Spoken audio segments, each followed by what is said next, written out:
جزاک اللہ۔ اسی طرح کسی نے ایک جو ہے سوال کیا تھا 5 وقت کی نماز میں کتنی رکعت نماز ہوتی ہے؟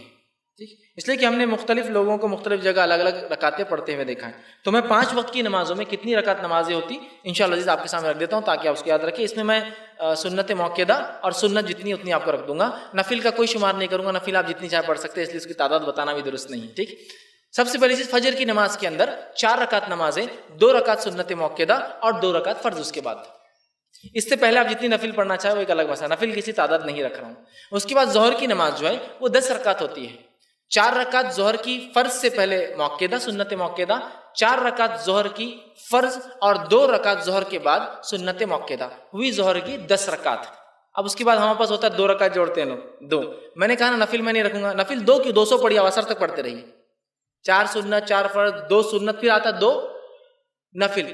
نفل میں کیوں گن نفل جتنی چاہے پڑھیے آپ، اصل نماز کی تعداد موقعہ اور سنت سے لگائی جائیں گی تو 10 ہوتی ہے۔ عصر کی نماز جو 8 رکعت ہوتی ہے، 4 رکعت پہلے سنت، لیکن یہ سنت غیر موقعہ ہے، ٹھیک ہے، اور اس کے بعد 4 رکعت اس کی فرض، ٹھیک ہے، عصر کی۔ مغرب کی نماز جو ہوتی ہے وہ ہوتی ہے 5 رکعت، 3 رکعت فرض، اس کے بعد 2 رکعت سنت موقعہ، ٹھیک ہے، اور اس کے بعد 2 نفل جو ہم لگاتے ہیں، میں نے کہا نا آپ جتنے نفل ہے عشاء تک پڑھتے رہیے، آپ کا مسئلہ ہے۔ عشاء کی جو نماز ہوتی ہے اس کے اندر 4 رکعت سنت ہے پہلے، یہ غیر موقعہ ہے، 4 رکعت فرض ہے اس کے بعد، ٹھیک ہے، اس کے بعد 2 رکعت سنت ہے، یہ موقعہ ہے، اور اس کے بعد 3 وتر ہے۔ ان 3 وتر سے پہلے جتنی نفل پڑھنا چاہے پڑھ لیجیے، آپ جتنی پڑھنا چاہے۔ ہم بس عموماً بچوں کو یاد کراتے ہیں ظہر کی فجر کی 4 رکعت، ظہر کی 12 رکعت، جمعہ کی 14 رکعت، عصر کی 8 رکعت، مغرب کی جو ہے 7 رکعت اور عشاء کی 17 رکعت۔ اب ہوتا ہے کہ انڈین پاکستانی لوگ کبھی عرب جاتے بولتے رہے یہ عربوں کا تو عجیب رہتا ہے، بس مغرب کی تو بڑے چلے گا، حالانکہ 4 ہے مغرب کی بات، ارے ان کا فلاں ہے، تو سمجھیے اس کو سنت کے نفل کے معاملے میں آپ کو اختیار ہے، اور نفل یاد رکھیے وتر سے پہلے ہونا چاہیے آپ کے، جتنے چاہے آپ پڑھ لیں اور اس کے بعد آپ کی وتر ہوں گی۔ تو عشاء کی ایسی بھی کل 4 رکعت سنت، 4 رکعت فرض، یہ 8 ہوا، 2 رکعت موقعہ 10 ہوا، اور 3 رکعت اس کے اندر وتر آپ ایڈ کر سکتے ہیں، تو یہ ہوئی 13 رکعت، ٹھیک ہے۔ اس میں 2 نفل پہلے اور 2 بعد، آپ بیچ میں جتنے نفل چاہے ایڈ کر لیجئے، اس لیے نفل کی تعداد میں نہیں رکھ رہا ہوں۔ تو ایسے یہ رکعت، یہ موقعہ اور غیر موقعہ نمازیں ملا کے یہ تعداد ہے رکعتوں کی ہر نماز میں۔ لوگ نفل لگاتے ہیں، نفل یاد رکھیے، یہ نفل جتنی چاہے آپ پڑھ سکتے ہیں، میں کہوں گا 2 کہہ کر میں روک کیوں دوں لوگوں کو، 2 نہیں 200 پڑھیے آپ، اس میں کوئی انشاءاللہ عزیز حرج نہیں۔ جی بھائی نے کہا کہ میں نے حدیث میں کہا کہ 4 رکعت اشراق کی اور 4 ظہر سے پہلے کی جو پڑھیں گا وہ جنت میں جائیں گا۔ تو اشراق کی نماز جو ہے اصل جس کو اشراق، چاشت اور اوابین کہتے ہیں، اس نماز کو عربی زبان میں کہتے ہیں صلاۃ الضحیٰ، ظہر نہیں ہے ضحیٰ، صلاۃ الضحیٰ۔ یہ نماز سورج نکلنے کے بعد سے لے کر زوال سے پہلے تک پڑھی جا سکتی ہے، سورج نکلنے کے بعد سے لے کر زوال تک، ظہر کے پہلے تک پڑھی جا سکتی ہے۔ اس نماز کے نام الگ الگ وقتوں میں پڑھنے سے بدلتے جاتے ہیں۔ اشراق وہ جو سورج نکلتے ہی پڑھی جائے، چاشت اس کے بعد، اور اوابین ایسے وقت پڑھنا کہ سورج اتنے تیز ہو جائے کہ جس سے اونٹ کے بچے ان کے کھر گرم ہونے سے واپس اپنی ماں کی طرف بھاگے، اواب کہتے پلٹنے والے کو، ٹھیک، تو بہرحال ویسے ہو جائے اس وقت کو پڑھنا۔ لہٰذا یہ نماز کو 2 کر کے پڑھ سکتے، کم از کم 2 اور زیادہ سے زیادہ 8 رکعت۔ صلاۃ الضحیٰ کم از کم 2، زیادہ سے زیادہ 8 رکعت۔ حدیث میں آ رہا ہے کہ 2 نہیں 4 پڑھے، اس کا مطلب یہ کہ 2 پھر 2، زیادہ زیادہ پڑھنا ہے تو اور 2 اور 2 مطلب 8، ٹھیک۔ لہٰذا جو 4 بھی پڑھے اس کے لیے یہ ہے، جو زائد پڑھنا چاہے تو 8 تک پڑھ سکتا ہے، اور اس کی رکعتیں 2 کر کے ہیں، تو 2 پڑھے پھر 4 پڑھے۔ اگر کوئی صرف 2 پڑھتا ہے تو اشراق تو ہو جائیں گی، لیکن ثواب میں شامل ہونا ہے تو 4 پڑھنا پڑے گا ڈیلی، کم از کم 4 سے مور بھی آپ جا سکتے ہیں، اس لیے کہ 8 تک یہ رکعتیں ثابت ہے، تو آپ 2 کر کے اس کو پڑھ سکتے ہیں۔ تو 4 تو کم از کم پڑھنا ہے، اگر وہ حدیث کے تحت جانا ہے، وقت نہیں تو آپ 2 بھی پڑھ سکتے ہیں، اس لیے کہ اس کا ثواب تو ملے گا، لیکن وہ ثواب کے مستحق ہونے کے لیے یہ 4 اور ظہر کی 4 کو لگاتار پڑھتے رہنا پڑیں گا۔ یہ ہمارے لیے اچھی زندگی یاد رکھی۔ تو ہم نے دنیا کی زندگی بہتر گزارنے کے اپنے طریقے ایجاد کر لیے، ہمیں ان طریقوں کو چھوڑ کر یاد رکھے اس طریقے پر آنا ہے جو دین نے، اسلام نے مجھے اور آپ کو بتایا ہے۔ آئیے میں آج آپ کو کچھ نکات پوائنٹس کی شکل میں دنیا کی بہتر زندگی مگر کیسے، اس عنوان پر رکھنے کی کوشش کروں گا۔ میرے عنوان میں کوئی بھی ایسی چیز آپ کو نہیں ملیں گی جو آپ نے میرے سے اس سے پہلے نہیں سنی، سب باتیں آپ اس سے پہلے سن چکے ہیں، یاد رکھیں۔ میں لیکن ایک بار آپ کو پھر سے ریمائنڈر دے رہا ہوں، یاد دہانی کرا رہا ہوں، یاد رکھیں کہ ان باتوں کو جو آپ نے بار بار سنی اور پڑھا ہے، تھام کر رکھیے، انشاءاللہ عزیز یہ ذریعہ بنے گی آپ کی اور میری دنیا کی بہتر زندگی کی، اور انشاءاللہ یہ کامیابی کا ضامن بنے گی مرنے کے بعد کی زندگی میں، یاد رکھیں۔ اب آئیے پہلا وہ نقطہ، پہلا وہ اصول جس کو اپنا کر آپ اور میں دنیا کی بہتر زندگی گزار سکتے ہیں، وہ پہلا اصول ہے ایمان اور عمل صالح۔ ایمان اور عمل صالح وہ طریقہ ہے، وہ پہلا اصول اور ذریعہ ہے۔ اگر ہم ایمان لائے اور اس کے مطابق نیک کام کریں تو دنیا کی بہتر زندگی ہماری گزریں گی، یاد رکھیں، اور آخرت تو پھر انہی لوگوں کی ہے جو یہ کر کے آئے ہیں۔ آئیے اس تعلق سے اللہ سبحانہ تعالیٰ قرآن میں کیا فرماتا ہے آپ سنیے، سورہ نحل اس کی آیت نمبر جو 97 میں 97 میں اللہ فرماتا ہے اور کہتا ہے، سنیے آیت کیا ہے، اللہ فرماتا ہے من عمل صالحا من ذکر او انثی، جو کوئی جو ہے نیک کام کرے گا چاہے وہ مرد ہو چاہے عورت ہو، پھر اللہ نے فرمایا وَهُوَ مُؤْمِنٌ، پر ہو وہ ایمان والا، جو کوئی نیک کام کرے گا چاہے مرد ہو چاہے عورت ہو پر ہو وہ ایمان والا مومن، اللہ فرماتا ہے فَلَنُحْيِيَنَّهُ حَيَاةً طَيِّبَةً، تو ہم اس کو دنیا کی بہتر زندگی دیں گے، اور آگے فرمایا طیبہ وَلَنَجْزِيَنَّهُمْ أَجْرَهُمْ بِأَحْسَنِ مَا كَانُوا يَعْمَلُونَ، اور آخرت میں تو اس کے لیے اس کا اجر بالکل ملے گا جو اس نے کیا تھا۔ تو گویا اللہ سبحانہ وتعالیٰ نے اس آیت میں یہ بات واضح کر دی کہ دنیا کی بہتر زندگی گزارنا ہے تو پہلا کام کرنا ہوگا ایمان لانا ہوگا، آستھاوان ہونا پڑے گا، جیسا ایمان لانے کا حق ہے ایمان لانا پڑے گا، اور اس کے مطابق نیکی کرنا ہوگی، نیک کام کرنا ہوں گے، یاد رکھیں۔ اگر کوئی انسان ایمان لائے اور نیک کام کرے تو وہ دنیا کی بہتر زندگی گزارے گا، یہ اللہ سبحانہ وتعالیٰ کا قرآن میں وعدہ ہے، یاد رکھیں۔ اب نہ جانے میں اور آپ کہاں کہاں دنیا کی بہتر زندگی ڈھونڈ رہے ہیں، مسلمانوں یہاں ہے دنیا کی بہتر زندگی، حالانکہ انسانیت کے لیے چیز ہے، لیکن میں آپ سے خطاب کر رہا ہوں، اس لیے آپ کو کہہ رہا ہوں یہاں ہے دنیا کی بہتر زندگی کہ ہم ایمان لائے جیسا اس کا حق ہے اور اس ایمان کے مطابق نیک کام کرے، یاد رکھیں، تو ہمیں دنیا کی بہتر زندگی کا وعدہ ہے، اور اللہ رب العزت نے کہا آخرت میں تو انہی لوگوں کے لیے اجر ہے۔ تو مجھے اور آپ کو سب سے پہلا کام کیا کرنا ہے؟ ایمان لانا ہے اور نیک کام کرنا ہے، تو ہمیں حیاتاً طیبہ قرآن نے کہا دنیا کی ایک اچھی زندگی انشاءاللہ العزیز ملیں گی، یاد رکھیں، ٹھیک ہے۔ اور عمل صالح کے تعلق سے ایک بات کی وضاحت کر دوں، عمل صالح وہ ہوتا ہے جو اللہ کی کتاب نے جس کا حکم دیا پھر نبی اکرم صلی اللہ علیہ وسلم نے اس کو کر کر ہمیں بتایا ہے، ورنہ عمل صالح کے لیے لوگ بہت سارے اپنے طریقے ایجاد کرتے ہیں۔ چلیے آئیے ہم آگے بڑھتے ہیں اور اپنے دوسرے اصول کی طرف بڑھتے ہیں کہ دنیا کی بہتر زندگی گزارنے کا دوسرا اصول کیا ہے۔ تو یاد رکھیے دنیا کی بہتر زندگی گزارنے کا دوسرا اصول یہ ہے، اسے کہتے ہیں شکر۔ اسے کیا کہتے ہیں؟ شکر۔ شکر سمجھتے ہیں آپ کہ اللہ تعالیٰ نے جو دیا اس کا ہم شکر ادا کریں، یہ ایک اصول ہے کہ ہم دنیا کی زندگی بہتر گزار سکیں گے۔ لیکن کتنی افسوس کی بات ہے، ہم لوگوں نے ناشکری کو اپنا زندگی جینے کا طریقہ بنا لیا ہے۔ ہر آدمی اللہ تعالیٰ نے جو دیا ہے اس پر ناشکری کے کلمات ادا کر کے اس سے اوپر والے کو دیکھ کر یہ کہہ رہا ہے کہ مجھے تو یہ نہیں ملا، وہ تو مجھ سے آگے ہے۔ لیکن یہ بات یاد رکھیے کہ جب جو آپ کو اللہ نے دیا اس پر آپ مطمئن ہو کر اللہ کا شکر ادا کریں کہ اللہ جو کچھ دیا بس وہ خیر ہے، بہت اچھا ہے، تیرا شکر ہے اس معاملے میں، تو اللہ رب العزت قرآن میں یہ وعدہ کر چکا ہے کہ وہ اور دیں گا۔ صحابہ کی آپ زندگی دیکھیے، صحابیات کی آپ زندگی دیکھیے، کتنی ہی تکلیفیں ان کو آئی ہوں، انہوں نے کبھی ناشکری کے کلمات ادا نہ کیے، چاہے ان کے مال و دولت پہلے تھی، اسلام لانے کے بعد چلی گئی، انہوں نے کبھی یہ نہیں کہا کہ یہ تو اسلام لانے سے یہ تکلیف ہی ہم کو، کبھی کوئی ناشکری کلمات ادا نہیں کیے، جو کچھ تھا اس میں انہوں نے جو ہے اطمینان کا شکر گزاری کی، یاد رکھیے یہ دوسرا اصول ہے اگر دنیا کی میں اور آپ بہتر زندگی گزارنا چاہتے ہیں۔ آئیے میں ایک آیت پڑھتا ہوں آپ کے سامنے، سورہ ابراہیم سورہ نمبر 14 اس کی آیت نمبر 7 میں اللہ فرماتا اور کہتا ہے وَإِذْ تَأَذَّنَ رَبُّكُمْ، تمہارا رب اس چیز کا اعلان کر چکا ہے، وَإِذْ تَأَذَّنَ رَبُّكُمْ، تمہارا رب اس چیز کا اعلان کر چکا ہے، کیا فرمایا؟ لَإِن شَكَرْتُمْ لَأَزِيدَنَّكُمْ، اگر تم شکر ادا کرو گے ہم تمہیں اور عطا کریں گے، اگر تم شکر ادا کرو گے ہم تمہیں اور عطا کریں گے۔ اللہ فرماتا ہے وَلَئِن كَفَرْتُمْ إِنَّ عَذَابِي لَشَدِيدٌ، لیکن اگر تم ناشکری کرو گے تو ہمارا عذاب، ہماری پکڑ بہت سخت ہے، یاد رکھیں۔ تو یہاں اللہ رب العزت یہ اعلان کر چکا ہے کہ اگر ہم شکر کریں گے اللہ ہمیں اور اضافہ کر کے دیں گا. تو ہمیں شکر گزاری کا مادہ اپنے اندر جگانا ہے. اب انسان شکر گزار کیسے بن سکتا ہے؟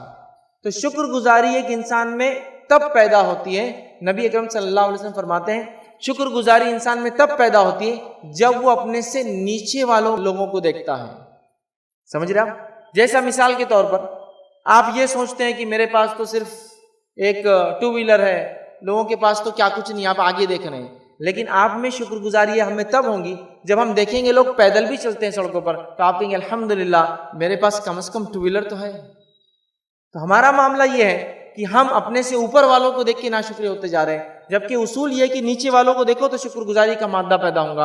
اور اگر ہم اللہ رب العزت کی شکر گزاری کریں گے تو اللہ تعالیٰ کا وعدہ ہے اپنی کتاب میں، وہ اور بڑھا کر دیں گا، اضافہ کر کے دیں گا. تو جو کچھ ہمارے پاس ہے اس بات کو یاد رکھ لیجئے، اس میں اللہ رب العزت کا میں اور آپ شکر بجا لا. یاد رکھیے آج ناشکری کا ایسا عالم ہے، اگر نوجوانوں کو لے لے ہمارے، تو وہ اپنے والدین کی کمپلین کرتے تھکتے نہیں ہیں کہ ہمیں تو یہ نہیں ملا، ہم کو تو وہ دیا نہیں گیا، ہمارے ساتھ تو یہ نہیں ہوا. بڑوں کو اگر لے لے یا ہم اپنے آپ کو لے لے، ہم بھی ناشکر ہیں اللہ کے. جو اللہ نے دیا اس میں شکر گزاری نہیں کرتے، بلکہ دوسری چاہت میں اللہ کی ناشکری کرتے ہیں. تو اگر ہم چاہتے ہیں کہ اللہ ہمیں اور دیں، اصول یہ ہے کہ ہم اللہ تعالیٰ کی شکر گزاری کریں. یاد رکھیے جب ہم اللہ کا شکر ادا کرتے ہیں تو رب العزت ہمیں اور بڑھا کر عطا کرتا ہے. یاد رکھیے. آئیے دنیا کی بہتر زندگی گزارنے کا تیسرا اصول کیا ہے؟ اور وہ تیسرا اصول ہے صبر. صبر. کسی کہنے والے نے بڑی اچھی بات کہی ہے، اگر اسلام ایک پرندہ ہے تو اس کا ایک پر شکر ہے تو دوسرا پر صبر ہے. یاد رکھیے یہ اللہ رب العزت کی دو عظیم نعمتیں صبر اور شکر. یاد رکھیے جب انسان صبر کرتا ہے تو اللہ تعالیٰ اس کو اور عطا کرتا ہے. صبر کرنے پر وہ دنیا کی بہتر زندگی گزارتا ہے. یاد رکھیے جس کی جیتی جاگتی مثال صحابہ کی زندگی ہے. جب وہ ایمان لائے، ایمان لانے سے پہلے منمانی زندگی گزارتے، جو چاہے وہ کرتے، مال و دولت تھی، سب کچھ تھا. ایمان لائے، کسی کی مال و دولت چلے گئی، کسی کو اپنا شہر چھوڑنا پڑا، کسی سے سب کچھ چھین لیا گیا. سمجھ رہے آپ؟ اور کیا کچھ نہیں ہوا، لیکن انہوں نے صبر کا دامن نہیں چھوڑا. کچھ کے ساتھ تو یہ سلوک ہوا کہ جسمانی اعضاء جو ہے ضائع کر دیے گئے، کسی کو تکلیف پہنچائی گئی، کسی کو یہاں تک کہ قتل کر دیا گیا، لیکن کبھی بھی انہوں نے جو ہے صبر کا دامن نہیں چھوڑا. یاد رکھیے صبر بڑا اہم اصول ہے. یاد رکھیے اور قرآن میں اللہ رب العزت نے اس بات کو یوں بیان کیا. یہ قرآن کی وہ آیت ہے جو آیت میں سمجھتا ہوں سب سے زیادہ مرتبہ آپ نے سنی ہوئی. اگر آپ مسجد میں جاتے ہیں اور بجماعت نماز پڑھتے ہیں تو یہ آیتیں امام صاحب اکثر نمازوں میں پڑھتے ہیں. کیا آیتیں؟ چلیے ہم بھی سن لیتے ہیں. اللہ فرماتا ہے سورہ بقرہ سورہ نمبر 2 آیت نمبر 155 156 157 155 156 اور 157. اللہ فرماتا ہے وَلَنَبْلُوَنَّكُمْ بِشَيْءٍ مِّنَ الْخَوْفِ وَالْجُوعِ وَنَقْصٍ مِّنَ الْأَمْوَالِ وَالْأَنفُسِ وَالثَّمَرَاتِ وَبَشِّرِ الصَّابِرِينَ. کیا فرمایا اللہ نے؟ ہم تمہیں ضرور بضرور آزمائیں گے. کیسے آزمائیں گے؟ من الخوف، خوف سے، ڈر سے، والجوع، اور بھوک سے. پھر اللہ فرماتا اور کہتا ہے وَنَقْصٍ مِّنَ الْأَمْوَالِ وَالْأَنفُسِ وَالثَّمَرَاتِ، اور کمی سے، گھاٹے سے. کس کس چیزوں کا گھاٹا اللہ نے فرمایا؟ اموال، مال کے نقصان سے آزمائیں گے. ٹھیک ہے. پھر جان کے نقصان سے آزمائیں گے، جان کی کمی سے آزمائیں گے، اور پھلوں کی کمی سے آزمائیں گے. وَبَشِّرِ الصَّابِرِينَ، تو بشارت دے دو ان لوگوں کو جو ایسے معاملوں میں صبر کرتے ہیں. تو یہاں بشارت دی گئی صبر کرنے والوں کو دنیا کے اندر. یاد رکھیے اور صحابہ اس کا نمونہ ہے جیتا جاگتا. جب وہ گزرے ان خوف سے، بھوک سے، مال کی کمی سے، جان کی کمی سے، اور صبر کیا، رب العزت نے ان کو وہ کچھ عطا کیا. یاد رکھے جس کے بارے میں اور آپ سوچ بھی نہیں سکتے. یاد رکھے اتنا کچھ اللہ تعالیٰ نے ان کو عطا کیا چونکہ انہوں نے صبر کیا. یاد رکھے آج ہمارے پاس صبر کا ذرا برابر بھی مادہ نہیں ہے. اگر کسی کو تھوڑا سا نقصان ہو جائے ہم فوراً ناشکری کلمہ ادا کر دیتے، اللہ میرے ساتھ ہی کیا ہوتا ہی نہیں ہوتا ہے. کسی گھر چوری ہو گئی تو کیا بولتا ہے معلوم؟ فوراً یہ کہنا چھوڑ کر کہ اللہ میں صبر کرتا ہوں، انا للہ و انا الیہ راجعون. یہ چیزیں چھوڑ کر کیا بولتا ہے؟ اتنے مالدار لوگ سماج میں پڑے، ان کے گھر نہیں ہوتی، میرے گھر میں ہو گئی. کسی کے گھر کسی کا انتقال ہو گیا اور سمجھ لیجیے اس کی اکلوتی اولاد تھی، تو فوراً یہ کلمات ادا کر دیتے صبر کرنے کے بدلے کہ لوگوں کو تو اتنی بچے ہیں، ان کو کچھ نہیں ہوتا، ہمارا ایک بچہ تھا، ہم سے اللہ نے چھین لیا. تو ہم فوراً ناشکری کلمات ادا کرتے ہیں، صبر کے خلاف کام کرتے ہیں، جبکہ اگر ہم صبر کریں، جب اللہ میں آزماتا ہے خوف سے، بھوک سے، مال کی کمی سے، جان کی کمی سے، پھلوں کی کمی سے، تو اللہ نے بشارت دی ایسے لوگوں جو صبر کرتے ہیں. پھر فرمایا الذین اذا اصابتهم مصیبۃ قالوا، اور جب ان لوگوں پر مصیبت آتی ہے تو کیا کہتے ہیں؟ انا للہ وانا الیہ راجعون، ہم اللہ کی طرف سے آئے تھے اور ہمیں اللہ کی طرف لوٹ کر جانا ہے. پھر اللہ فرماتا کہتا ہے اور یہی وہ لوگ ہیں جن پہ اللہ کی نوازشیں ہوں گی اور اللہ کی رحمتیں، وَأُولَٰئِکَ هُمُ الْمُهْتَدُونَ، اور یہی لوگ ہدایت یافتہ ہیں، دنیا میں ہدایت یافتہ ہے. تو یہاں دیکھیے صبر کے تعلق سے بات بیان کی. صبر یاد رکھیے، بڑی اہم چیز ہے، یاد رکھیے، اور یہ بڑا اہم اصول ہے اگر دنیا کی ہم بہتر زندگی گزارنا چاہتے ہیں. تو آئیے دنیا کی بہتر زندگی کے لیے جو چوتھا اصول میں آپ کے سامنے فورتھ پوائنٹ رکھوں گا وہ کیا ہے؟ وہ یہ ہے، یہ ایک ایسا اصول ہے، یہ نہ صرف دنیا کی اچھی زندگی دیں گا بلکہ میرا یہ چوتھا جو نقطہ ہے، یہ کسی مصیبت چاہے جسمانی ہو، سمجھ رہے آپ، کسی مصیبت جسمانی ہو یا ذہنی کوئی تکلیف ہو، یہ اس کا بھی علاج ہے. یہ جو نقطہ ہے بڑا اہم نقطہ ہے، یاد رکھیے، اس نقطے کو آپ باندھ لیں، یاد رکھیے اپنے ساتھ. یہ چوتھا جو میرا پوائنٹ ہے، اور چوتھا پوائنٹ دنیا کی بہتر زندگی گزارنے کا کیا ہے معلوم آپ کو؟ وہ ہے توبہ اور استغفار. دنیا میں مصیبتیں ہم پہ کیوں آتی ہیں، تکلیفیں کیوں آتی ہے، پریشانیاں کیوں آتی ہے، بیماریاں کیوں آتی ہیں معلوم آپ کو؟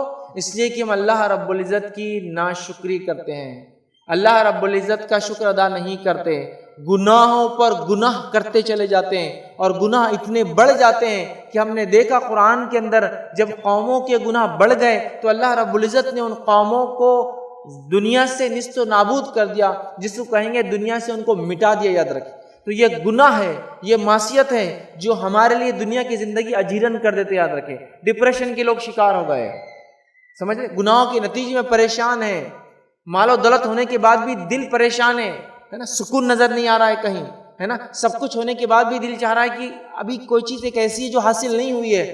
تو میرے بھائیوں، توبہ استغفار کو اپنے ایسا لازم کر لیجئے کہ اٹھتے اور بیٹھتے شروع کیجئے. نبی اکرم صلی اللہ علیہ وسلم گناہ نہیں کرتے تھے لیکن اس کے باوجود بھی آپ بخشائے تھے. اس کے باوجود بھی روایتوں میں آتا ہے نبی اکرم صلی اللہ علیہ وسلم ایک مجلس میں کبھی کبھار 70 یا 100 مرتبہ استغفار کرتے تھے، 70 یا 100 مرتبہ توبہ کرتے تھے، جبکہ نبی اکرم صلی اللہ علیہ وسلم گناہ نہیں کرتے تھے. اس کے بعد اتنا آپ کا توبہ اور استغفار کرنا علماء لکھتے ہیں وہ اس لیے ہے کہ امت اس بات کو سمجھے، توبہ اور استغفار کی اہمیت کو جانے، اور ہم کثرت سے توبہ اور استغفار کریں. سمجھا، کثرت سے توبہ اور استغفار کریں. ہم یہ دیکھتے ہیں قرآن و سنت کے اندر کہ توبہ اور استغفار گناہ گاروں کا تو طریقہ ہے کہ وہ معافی کے لیے اللہ سے کرتے ہیں، لیکن دنیا کے سب سے نیک لوگ وہ بھی توبہ اور استغفار کرتے تھے. وہ انبیاء کی جماعت ہے، تمام نبیوں نے توبہ کی اور استغفار کیا. تو پھر مجھے اور آپ کو کیا ہوا؟ کیا ہم اتنے نیک ہو گئے؟ کیا گناہ بالکل ہم نہیں کرتے؟ جو آج توبہ اور استغفار کی اتنی کمی ہے، ہمیں کثرت سے بہت زیادہ توبہ اور استغفار کرنے کی میرے بھائی اور بہنوں ضرورت ہے. یاد رکھیے، استغفر اللہ اتنا کہنا بھی کافی ہے. استغفر اللہ واتوب الیہ، اللہ میں اپنے گناہوں کی معافی چاہتا ہوں اور رجوع کرتا ہوں تیری طرف. یاد رکھیے، توبہ اور استغفار میں بس تھوڑا سا فرق ہے، آپ کو سمجھا دیتا ہوں بات سمجھنے کے لیے، لیکن دونوں الفاظ کو ایک ساتھ ادا کیا جاتا ہے. توبہ اور استغفار میں جو تھوڑا سا فرق ہے وہ یہ ہے، توبہ یہ ہے کہ جب انسان اپنے راستے کو بدل دیتا ہے، گناہ اور معصیت کی زندگی سے پلٹ جاتا ہے، یہ توبہ ہے. اور استغفار وہ کلمہ ہے جس کے ذریعے وہ گناہ جو ہو چکے اس کے لیے معافی مانگتا ہے. تو توبہ اور استغفار، میں نے اپنا راستہ بدل لیا، میں گناہ کے راستے پہ تھا، یو ٹرن لے کے نیکی کے راستے پہ آیا، میں نے رجوع کیا، میں پلٹ گیا اور پھر استغفار کیا جو گناہ مجھ سے ہوئے تھے. تو ہمیں کثرت سے توبہ کرنا چاہیے اور استغفار کرنا چاہیے، اس لیے کہ اللہ رب العزت نے دیکھیے قرآن میں کیا فرمایا، وَمَا أَصَابَكُم مِّن مُّصِيبَةٍ فَبِمَا كَسَبَتْ أَيْدِيكُمْ وَيَعْفُو عَن كَثِيرٍ. جو کچھ مصیبتیں تم پر دنیا میں آتی ہے وہ تمہارے ہاتھوں کی کمائی ہے، وہ تمہارے گناہوں کا نتیجہ ہے. وَيَعْفُو عَن كَثِيرٍ، حالانکہ ہم تو بہت تم کو معاف کرتے ہیں. اللہ تعالیٰ بہت معاف کرتا ہے اپنے بندوں کو، لیکن ہم اتنے گناہ کرتے ہیں جسی کو انتہا نہیں. تو گناہ ہر انسان سے ہوتے ہیں. تو ہم استغفار کو اپنا معمول، اپنی عادت بنا لیں. آئیے استغفار کے کچھ فائدے دیکھ لیتے ہیں، دنیاوی کیا ہوتے ہیں وہ بھی دیکھ لیتے ہیں. اللہ رب العزت نے نوح علیہ السلام کی سورہ نوح کے اندر اس حالت کو بیان کیا جب انہوں نے اپنی قوم کو دعوت دی، وہ قوم ایمان نہ لائی، اس کے بعد اب اللہ کی طرف رجوع ہوئے اور اللہ تعالیٰ سے کہا کہ اللہ اس قوم کو ہلاک کر دے، تو اس سے پہلے آپ بتاتے ہیں کہ اللہ تعالیٰ کو پیش کرتے ہیں کہ اللہ میں نے کیا کیا کیا اس قوم کے ساتھ. اس میں اللہ سبحانہ تعالیٰ بیان کرتا ہے سورہ نوح سورہ نمبر 71 71 اس کی آیت میں 10 11 اور 12 میں اللہ فرماتا ہے نوح علیہ السلام نے کہا اور فرمایا فَقُلْتُ اسْتَغْفِرُوا رَبَّكُمْ إِنَّهُ كَانَ غَفَّارًا کہ اے میری قوم، نوح علیہ السلام قوم کو دعوت دے رہے کہ اے میری قوم تم اللہ سے استغفار کرو، معافی مانگو اپنے گناہوں کے لیے، انہ کان غفارا تم اسے یقیناً معاف کرنے والا پاؤ گے. پھر فرمائے یرسل السماء علیکم مدرارا، اگر تم اللہ سے توبہ استغفار کرو گے تو اس کا نتیجہ کیا ہوگا، دنیاوی فائدہ کیا ہوگا، دنیا میں کیا فائدہ ملے گا. یرسل السماء علیکم مدرارا، آسمان سے اللہ تعالیٰ موسلا دھار نفع بخش بارش کو برسائیں گا. آج چاہے آپ جس بھی سیکٹر سے ہو، دنیا میں جو بھی پیشہ رکھتے ہو، آسمان سے تعلق آج بھی ساری انسانیت، اگر بارش نہ ہو تو سارا سسٹم تہس نہس ہو جاتا ہے، چیزیں مہنگی ہو جاتی ہیں، لوٹ مار مچ جاتی ہے سماج میں. یاد رکھیں. تو لہٰذا استغفار کا ایک فائدہ جو نوح علیہ السلام نے اپنی قوم کو بتایا وہ یہ کہ اللہ تعالیٰ آسمان سے موسلادھار بہترین نفع بخش بارش کو برسائیں گا. دوسرا دنیاوی فائدہ کیا بتایا، غور سے سنیے. وَيُمْدِدْكُمْ بِأَمْوَالٍ وَبَنِينَ، اور تم کو مال میں بڑھا دیں گا، اور تم کو مال میں بڑھا دیں گا. کون سا انسان ہے جو مال نہیں چاہتا ہے؟ طریقہ یہاں ہے. یاد کسی کو دھوکہ دے کر، جھوٹ بول کر، سود پر کام کر کے مال نہیں بڑھتا. یاد رکھیے، سمجھ رہے آپ، اسلامی طریقے ہے مال کمانے کے. تو یہاں ایک فائدہ استغفار کا یہ ہے کہ اللہ تعالیٰ فرما رہا ہے کہ نوح علیہ السلام کی زبانی کہ نوح علیہ السلام نے جو ان پر وحی آئی تھی اپنی قوم کو سنا رہے ہیں کہ فائدہ کیا ہوگا، آسمان سے بارش برسیں گی. دوسرا فائدہ ہوگا کہ تمہیں جو ہے اللہ تعالیٰ مال میں بڑھا دیں گا. پھر فرمایا وَبَنِينَ، اور تمہیں اولاد میں بڑھا دیں گا، تمہیں اولاد میں بڑھا دیں گا. پھر آگے فرمایا نوح علیہ السلام نے وَيَجْعَلْ لَكُمْ جَنَّاتٍ وَيَجْعَلْ لَكُمْ أَنْهَارًا، اور تمہارے لیے باغات بنا دیں گا اور اس میں نہریں جاری کر دیں گا. کتنے فائدے تھے کہ 5 فائدے ان آیتوں کے اندر آ رہے صرف ایک عمل کے، استغفار اور توبہ کرنے کے. ایک ہی لفظ ہے استغفر اللہ، اتنا آپ پڑھ لیجئے یہ بھی کافی ہے. استغفر اللہ واتوب الیہ یہ پڑھ لیجئے اتنا بھی کافی ہے نا. کہ سید الاستغفار ایک بڑا استغفار ہے، وہ آپ دیکھیے وہ بھی آپ پڑھ سکتے ہیں. اس کو ہم معمول بنا لیں، اس کے کئی دنیاوی فائدے ہیں. یاد رکھیے، آپ اندازہ لگائیے استغفار کے کتنے فائدے ہیں. آپ کر کے تو دیکھیے، اس عمل کو معمول بنا لیجیے. اس عمل کا ایسا بالکل کہ اٹھتے بیٹھتے صبح شام جب وقت ملے، جب یاد آئے، گناہ ہو یا نہ ہو، استغفار کی کثرت کیجیے. اس کے بڑے فائدے، بڑے دنیاوی فائدے یاد رکھیے جس کی کوئی انتہا نہیں. آئیے 5واں وہ اصول جس پر عمل کرنے سے دنیا کی بہتر زندگی ہم گزار سکتے ہیں، وہ اصول کیا ہے؟ وہ اصول ہے تقوی. وہ اصول ہے تقوی. یاد رکھیے تقوی کیا ہے؟ تقوی یہ اللہ کا ڈر ہے، ایسا ڈر جس میں انسان نیکیوں کی طرف بڑھتا ہے اور گناہ اور معصیت سے اپنے آپ کو روک لیتا ہے کہ نہیں اللہ دیکھ رہا ہے، میں اللہ سے ڈرتا ہوں، میں یہ کام نہیں کر سکتا. تو نیکیوں کی طرف بڑھنا اللہ کی محبت کی وجہ سے، گناہوں سے رکنا، یہ تقوی ہے. یاد رکھیے، اور تقوی بڑی اہم چیز ہے. یاد رکھیے، اور تقوی کا تعلق دل سے. یاد رکھیے، یہ دل سے. یاد رکھیے نبی اکرم صلی اللہ علیہ وسلم نے تقوی کے تعلق سے بیان کیا حدیث میں تو 3 مرتبہ اشارہ کر کے کہا تقوی تھا ہونا، التقوی تھا ہونا، التقوی تھا ہونا. تقوی دل کی کیفیت ہے، یہ دل کی دنیا. یاد رکھیے، تو تقوی یاد رکھیے، تقوی پیدا کیجیے اپنے اندر، نیکیوں کی طرف بڑھیے، گناہوں سے اپنے آپ کو بچائیے، چاہے کوئی دیکھتا ہو یا کوئی نہ دیکھتا ہو. یاد رکھیے یہ بڑی اہم بات ہے. یاد رکھیے. اور سلف میں سے کسی نے بڑی اچھی بات کہی، کسی عالم نے بڑی اچھی بات کہی ہے، اکیلے میں گناہ کرنے سے بہت ڈرا کرو، تقوی اختیار کرو. اکیلے میں گناہ کرنے سے بہت ڈرا کرو، اس لیے کہ جب تم اکیلے میں گناہ کرتے ہو تو جو گواہ ہے وہی جج ہے. جب انسان اکیلے میں گناہ کرتا ہے تو وہ کہتے ہیں بہت ڈرا کرو، چونکہ اکیلے میں جب انسان گناہ کرتا ہے تو جو گواہ ہے نا اس پر وہی جج بھی ہے، اللہ ہی گواہ ہے، اللہ ہی فیصلہ کرنے والا ہے. تو تقوی، یوسف علیہ السلام کو ایک عورت نے ایک بری چیز کو آفر کیا، وہ اللہ کا ڈر اور تقوی تھا جس سے انہوں نے کہا کہ نہیں میں ڈرتا ہوں، میں یہ کام نہیں کر سکتا ہوں. سمجھ رہا بات؟ کوئی دیکھنے والا نہیں ہے، آپ کو رات کا وقت ہے اور کوئی ایسی چیز ہے جو آپ چرا سکتے ہیں، لیکن آپ کہتے ہیں نہیں میں اللہ سے ڈرتا ہوں، اس چیز کو میں ہاتھ نہیں لگاؤں گا. تو اللہ کا تقوی، اس تقوی کے بڑے فائدے ہیں. یاد رکھیے اخروی آخرت کے تو ہے، دنیاوی بھی فائدے ہیں، کیونکہ ہمارا عنوان کیا ہے؟ دنیا کی بہتر زندگی. تو تقوی کے دنیاوی فائدے بھی یاد رکھیے میں آگے انشاءاللہ جس ایک واقعہ سنا کے اس کے فائدے بھی آپ کو بتاؤں گا۔ آئیے اللہ سبحانہ تعالیٰ سورہ طلاق سورہ نمبر 65 کی آیت میں 2 اور 3 میں کیا فرماتا ہے، تقوی کے تعلق سے سنیے غور سے۔ اللہ فرماتا ہے وَمَن يَتَّقِ اللَّهَ يَجْعَل لَّهُ مَخْرَجًا، جو کوئی اللہ کا تقوی اختیار کرتا، ڈر اختیار کرتا، اللہ اس کے لیے مشکلات سے نکلنا آسان کر دیتا ہے، مخرجا۔ وَيَرْزُقْهُ مِنْ حَيْثُ لَا يَحْتَسِبُ، اور ایسی جگہ سے روزی دیتا ہے جہاں سے اس نے سوچا بھی نہ ہوگا۔ وَمَن يَتَّقِ اللَّهَ يَجْعَل لَّهُ مَخْرَجًا، جو کوئی اللہ کا تقوی اختیار کرتا ہے، اللہ اس کے لیے مشکلوں سے، مصیبتوں سے، پریشانیوں سے، دکھوں سے، تکلیفوں سے، ڈپریشن سے، جو کچھ ہے اس سے مشکلوں سے نکلنا آسان کر دیتا ہے۔ وَيَرْزُقْهُ مِنْ حَيْثُ لَا يَحْتَسِبُ، اور ایسی جگہ سے روزی دیتا ہے جہاں سے اس نے سوچا بھی نہ ہوگا۔ یہ ہے تقوی کے ثمرات، یہ ہے تقوی کے برکات، یہ ہے تقوی جس کے اختیار کرنے سے یہ دنیاوی فائدہ، ایسی جگہ سے روزی جہاں سے میں نے اور آپ نے سوچا بھی نہ ہوگا۔ یاد رکھیے یہ تقوی کا فائدہ، یاد رکھیے ہمیں چاہیے کہ ہم تقوی اختیار کریں، یاد رکھیے، اور اس پر قائم رہیں، یاد رکھیے۔ تقوی دل کی کیفیت ہے، یاد رکھیے، اس کو اپنانے کی ضرورت ہے۔ آئیے آگے بڑھتے ہیں۔ چھٹا اصول دنیا کی بہتر زندگی پانے کا کیا ہے وہ آپ کے سامنے رکھتا ہوں، یاد رکھیے، وہ ہے نماز۔ اب نماز کے بارے میں میں کیا کہوں؟ نماز میں سمجھتا ہوں آپ سب جانتے کیا ہے، مستحب عمل ہے نا، کر لیے تو ٹھیک ہے، نہیں کرے تو چلتا، ایسا ہے۔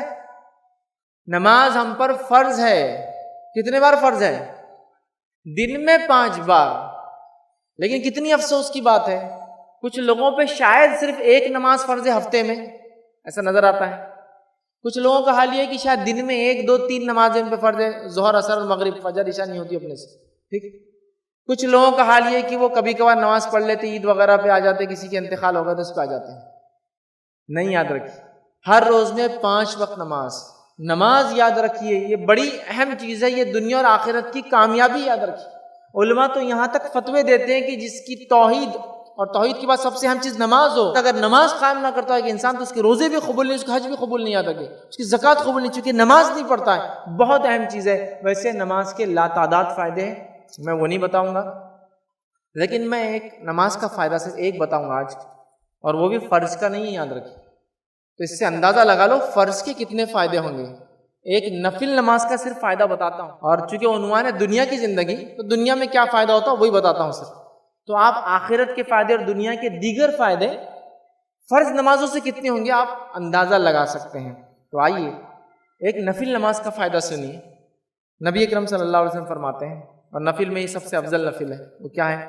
آپ فرماتے ہیں تم رات کا قیام ضرور کیا کرو، تم رات میں نماز ضرور پڑھا کرو، تم تہجد کا اہتمام ضرور کیا کرو۔ قیام جس کو کہتے ہیں رات کا قیام، تم رات کی نماز ضرور پڑھا کرو۔ کیوں؟ کیونکہ یہ تم سے پہلے صلح کی عادت تھی، تم سے پہلے نیک لوگوں کی عادت ہے۔ پھر فرمایا اور رات کا قیام اللہ سے قریب کرتا ہے، رات کا قیام اللہ سے قریب کرتا ہے۔ پھر فرمایا اور گناہوں سے بچاتا ہے، مطلب دن میں گناہوں سے بچنے کی توفیق ملتی ہے، اور برائیوں کو مٹاتا ہے، مطلب جو گناہ ہو چکے وہ مٹ جاتے ہیں۔ اور آخری فائدہ بتایا اور جسمانی بیماریوں کو دور کر دیتا ہے۔ کون سا ایسا شخص ہے جو گناہوں سے بری ہے؟ وہ نہیں چاہتا کہ اس سے گناہ معاف ہو، مطلب گناہ کرتا نہیں اس لیے معافی نہیں چاہتا، ہر آدمی گناہ کرتا ہے، گناہ کی معافی اس نماز میں۔ دن میں گناہوں سے بچے گا انسان جب یہ نماز پڑھیں گا۔ اس کے بعد ایک بڑا فائدہ دنیاوی ہے، بیماریوں سے انسان محفوظ رہے گا جو رات کا قیام کریں گا۔ کون سا شخص ایسا جو بیماریوں سے پریشان نہیں ہے؟ بتائیے، ہر شخص بیماری سے پریشان ہے، ہر شخص پریشان ہے، دواخانوں کے حال دیکھ لیجیے آپ۔ رات کا قیام جسمانی بیماریوں کو دور کرتا ہے۔ کتنی بڑی فضیلت، اور یہ تو ایک نفل نماز کی فضیلت ہے، تو فرائض کی کیا ہوں گی آپ اندازہ لگا سکتے ہیں۔ تو میرے بھائیوں، نماز کا اہتمام کریں، 5 وقتہ نمازوں کا اہتمام کریں، خاص طور سے فجر اور عشاء کا اہتمام کریں، چونکہ نماز بڑی بھاری ہوتی ہے، یاد رکھیے، انسان سستی کرتا ہے، اس میں تھکن کا اظہار کرتا ہے، نیند کا غلبہ ہوتا ہے، خاص طور سے اس کے علاوہ تمام نمازیں، اس کے علاوہ نوافل کا اہتمام کریں فرض نمازوں کے علاوہ، اور اس کے علاوہ نوافل کے اندر خاص طور سے تہجد ہو سکے، قیام ہو سکے رات کا ضرور کریں، اس کے بڑے فائدے۔ آئیے دنیا کی بہتر زندگی کا 7واں اصول کیا ہے، اور انشاءاللہ جس اپنی بات کے خاتمے کی طرف ہم جا رہے ہیں، اور 3 اصول باقی ہے۔ 7واں اصول، 7th جو ہمارا پوائنٹ ہے وہ یہ ہے کہ اگر ہم دنیا کی بہتر زندگی چاہتے ہیں تو ہم اللہ تعالیٰ سے کثرت سے دعا کریں، اللہ تعالیٰ سے کثرت سے دعا کریں۔ یاد رکھیں ہم لوگوں کا معاملہ دعا کا یہ ہے کہ دعا کرتے بھی ہے تو کب کرتے ہیں؟ جب کوئی مصیبت، پریشانی یا تکلیف آ گئی۔ جیسا مثال کے طور پر ایک صاحب بڑی دعا کرتے نظر آ رہے، تو محلے کے لوگ یا جو لوگ ان کو دیکھتے کبھی کبھار تو بولتے بیٹے گھر میں سب ٹھیک تو ہے نا، یا اگر نوجوان ہے تو بولتے بیٹے ایگزام آ گئے کیا؟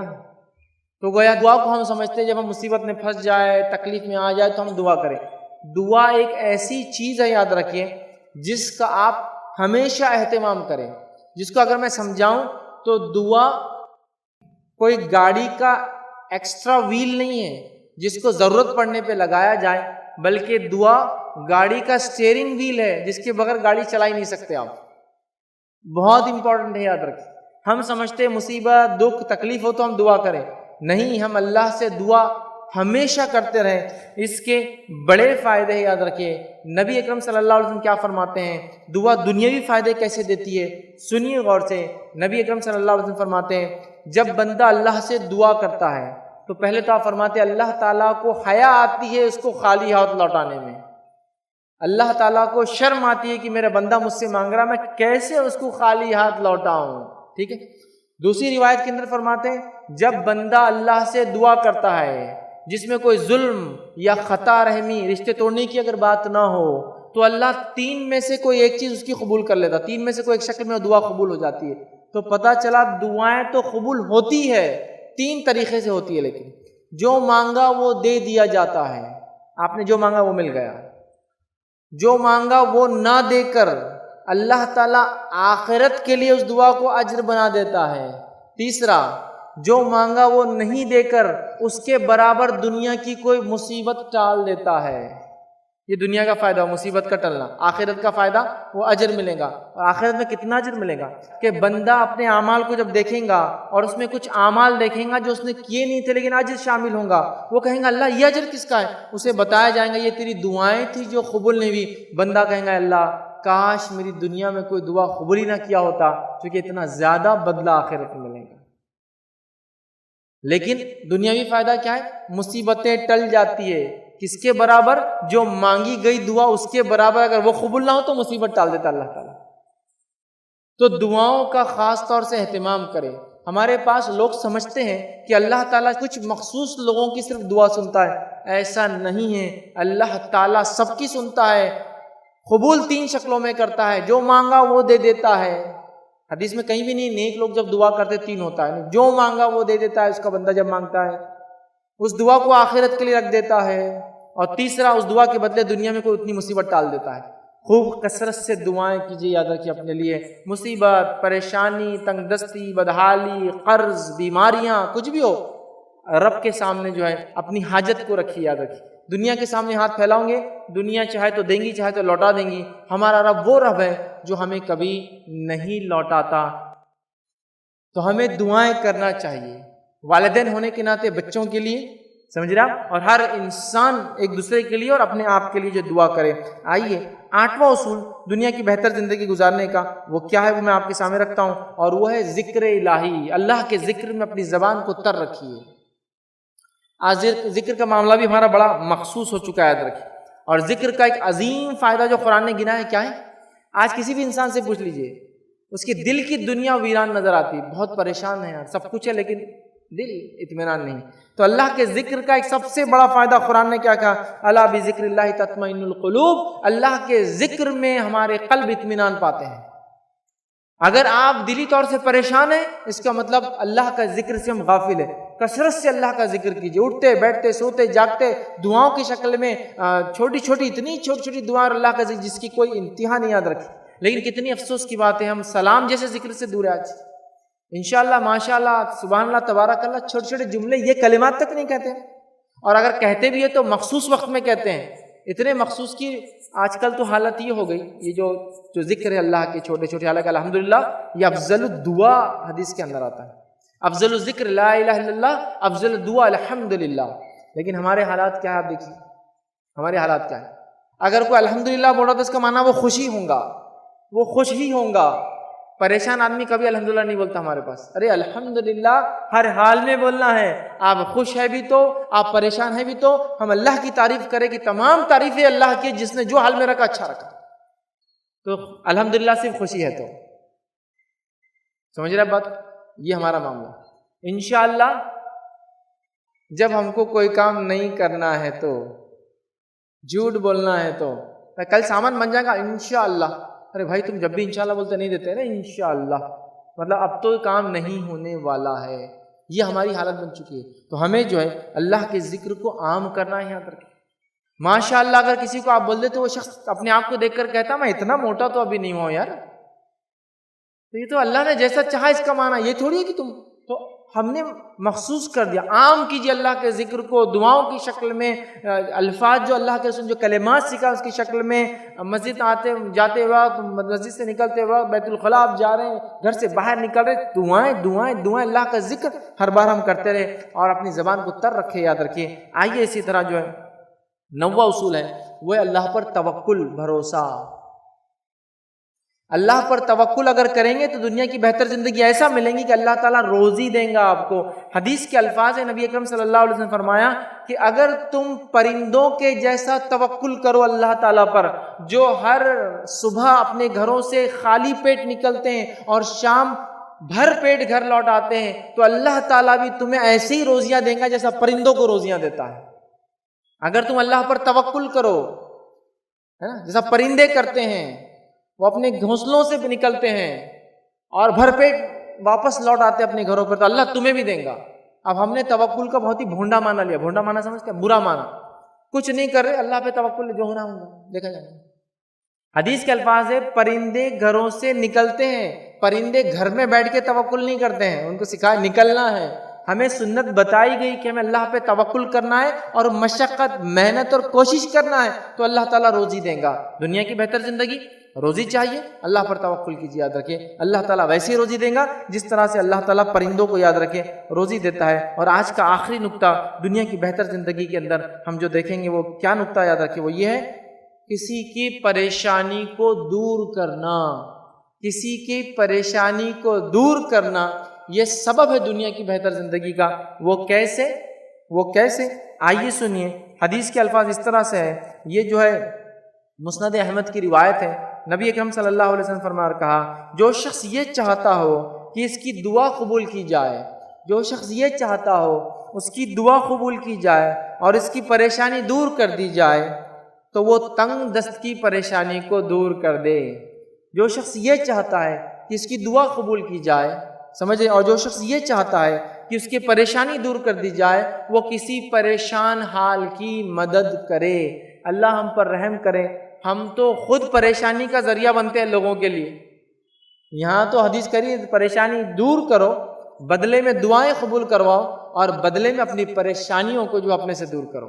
تو اگر ہم چاہتے ہیں دنیاوی آفت، بلائیں، مصیبت، پریشانی، تنگ دستی، قرض کا بوجھ یہ ہم پہ آن پڑا ہے، دوسروں کی مدد کیجیے. اللہ تعالیٰ آپ کی دعائیں قبول کریں گا. اللہ تعالیٰ انشاءاللہ عزیز ہمارے پریشانیوں کو دور کریں گا.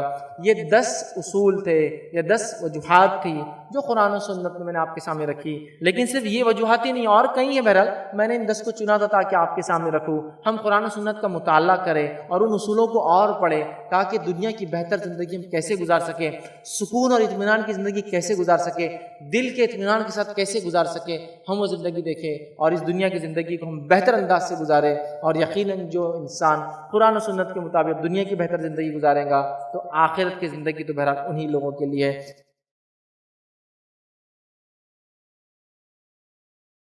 السلام علیکم. آپ بھی ہمارے اس کام میں تعاون کریں اپنی زکات و صدقات کے ذریعے. ڈونیشن ڈیٹیلز کے لیے ڈونیٹ اس پر کلک کریں. اگر آپ کو ہماری ویڈیوز پسند آئے ہیں تو اسے شیئر کریں اور ثواب کے حقدار بنیں. روزانہ ہماری ویڈیوز کو پانے کے لیے ہمارے یوٹیوب چینل کو سبسکرائب کریں اور بیل آئکن دبائیں. ہم سے دیگر سوشل میڈیا پر جڑنے کے لیے ویڈیو میں دیے گئے آئی ڈی کو سرچ کریں. جزاک اللہ.